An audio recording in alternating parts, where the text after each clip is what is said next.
हम सब घर वाले सुबह नाश्ते की टेबल पे बैठे थे। मेरे साथ मेरी बहन बैठी हुई थी। उसका पाँव मेरे पाँव पे लगा। मैंने समझा कि शायद गलती से लगा होगा। और हम सब घर वाले सुबह नाश्ते की टेबल पे बैठे थे। मेरे साथ मेरी बहन बैठी हुई थी।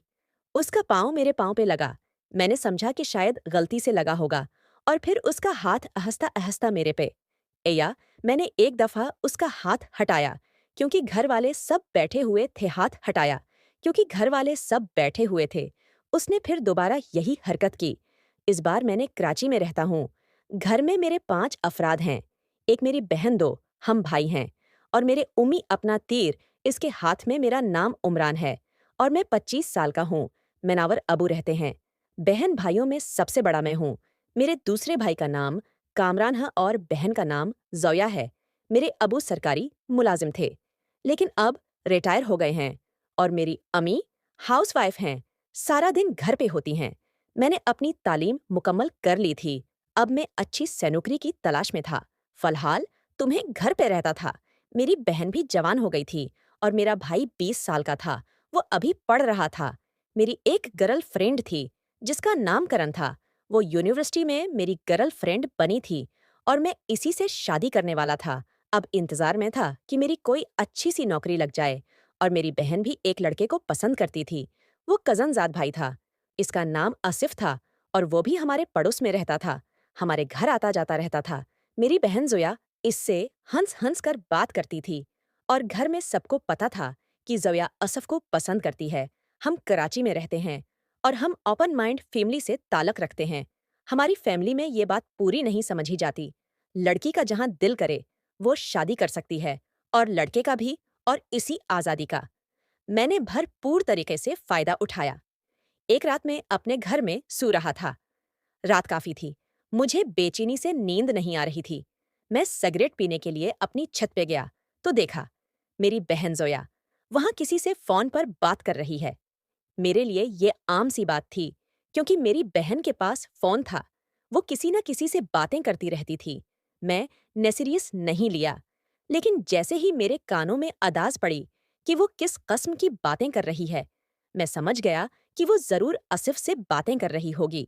वो आसिफ को कह रही थी कि जब तुम पछली बात कर रही है, मैंने बना कोई आवाज की है। उसके पीछे खड़ा रहा और उसकी बातें सुनता रहा। और फिर वो उसी को कह रही थी कि अगली दफा तुम कब आओगे। मैं आज भी छत पर बैठी हूँ। तुम चाहो तो आ जाओ, मैं नीचे आके गेट खोल देती हूँ। शायद असफ इसे मना कर रहा था। मेरी बहन बहुत असरार कर रहे थे। शायद उसका दिल कर रहा था कि इस वक्त उसे वो चीज सता रही थी। मेरी बहन ने असफ की बहुत मिन्नतें की, लेकिन वो ना आया। शायद उसका दिल भरा हुआ था। फिर मेरी बहन ने कहा कि चलो, तुम आ तो नहीं रहे, कोई बात नहीं, तुम मेरा फोन पे ही काम करवा। तो अब समझ रहे होंगे। आज मैं पहलियाप रात के इस वक्त मैंने कहा, हाँ, मुझे तो नींद नहीं आ रही थी, लेकिन तुम यहाँ क्या कर रही? तो मेरी बहन कहने लगे, अमरान भाई, मुझे भी नींद नहीं आ रही थी, इसलिए मैं छत पे आई हूँ, असफ से बात कर रही थी। फिर मैंने अपनी बहन को कहा कि अभी से तुमने असफ के साथ सब कुछ कर लिया है, तो शादी के बाद क्या करोगे? ऐसा ना हो कि वो तुम्हारी इज्जत करना छोड़ दे। मेरी बहन ने कहा कि लगता है असफ भाई, आपने सब कुछ सुन लिया। और फिर वो शर्माने लगी। मैंने उससे कहा कि हाँ, मैंने ये भी सुना है, तुम उसकी मनते कर रही थी, लेकिन वो यहाँ इन्हें रहा। तुम कहो तो मेरे ठीक है, वरना कोई जोर जबरदस्ती नहीं है।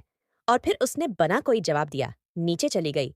वो जैसे नीचे गई तो मैं डर गया।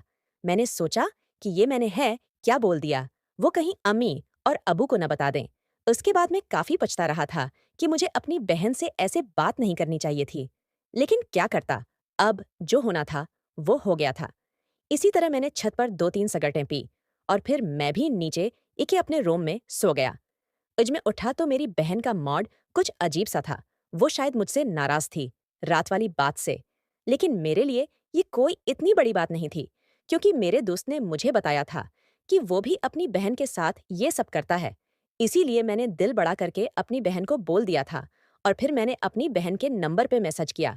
मैंने कहा, अगर तुम्हें रात वाली बात बुरी लगी हो तो मैं तुमसे माफी मांगता हूँ। आइंदा मैं ऐसी हरकत नहीं करूंगा। मेरी बहन अपने रूम में थे और मैं अब नाश्ता करके अपने रूम में आ गया था। फिर मेरी बहन है, क्या मैसेज में जवाब? या उसने कि एके मुझे बुरा तो नहीं लगा, बस मुझे अजीब लग रहा है क्योंकि आप मेरे भाई हो। फिर मैंने उससे कहा कि ज़ोविया कोई बात नहीं, मैं भाई हूँ, तवाची बात है। ना घर में किसी को शक भी नहीं पड़ेगा कि हमारा कौन सा रिश्ता चल रहा है। फिर वो कहने लगी भाई, मुझे सोचने का वक्त दो। मैंने कहा, सोचने है कि क्या बात है? फिर ज़ोविया कहने लगी, अगर कामरान ने बोला, तो क्या मैं उसके साथ भी यहाँ अगर बोले, तो तुम मुझे बताना। उसने कहा, चलो ठीक है, और फिर इसी तरह शाम भी हो गई। शाम हुई तो अबू घर आए। अम्मी को कहा कि हमारे फलां रिश्तेदार की शादी है, मेरी फूफो की बेटी की शादी, तो हमें वहां जाना है। वो लोग पेशावर रहते हैं। अम्मी ने कहा कि घर पे किसको ठहरा के जाएं, क्योंकि इतना बड़ा घर है, हम उसको अकेले तो नहीं छोड़ सकते। फिर मेरा अबू कहने लगा कि कोई बात नहीं, घर पे हम ताला लगा देंगे, कुछ नहीं होता। फिर मेरे भाई कामरान ने कहा, नहीं, अबू मेरे एग्जाम चल रहे हैं, तो मैं पढ़ना चाहता हूँ, मैं घर ये रहूंगा। और फिर मेरी बहन जुया ने भी कहा कि अबू मैं भी घर पे रहूंगी, पशावर में मुझे अच्छा नहीं लगता गांव है। वो जब मेरी बहन जोया ने कहा कि मैं भी शादी पे नहीं जा रही, तो मैं कैसे फिर जा सकता था, क्योंकि मुझे तो मौका मिलने वाला था, तो मैंने भी